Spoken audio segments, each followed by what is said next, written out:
অনেক দিন আগের কথা। সুন্দরবন জঙ্গলের নদীর তলদেশে নীলাঞ্জনা নামে এক জলপরি থাকতো। হঠাৎই একদিন একটা ঈগল পাখি ওই নদীর উপর দিয়ে যাচ্ছিল। তখন তার ঠোঁটে একটা লিচু ছিল।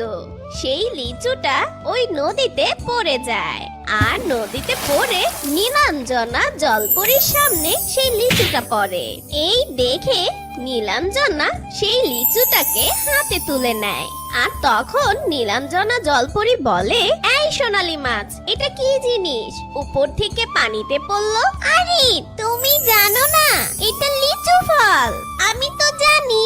ও লিচু, আমি তো কোনো সময় লিচু খাইনি। আরে ভাই, খেয়ে দেখো, লিচু হচ্ছে খুব সুস্বাদু একটা ফল।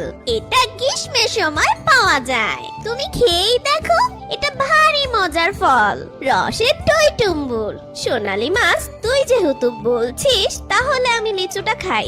এই বলে নীলাঞ্জনা জলপরী সেই লিচুটা খায়। আর সে লিচুটা খেয়ে বলে, ওফ, এই লিচুটা তো খুব মিষ্টি আর সুস্বাদু। আমার এই লিচু খেয়ে খুব ভাল লাগছে। আমি আর এরকম লিচু আরো যদি খেতে পারতাম অনেক ভালো হতো।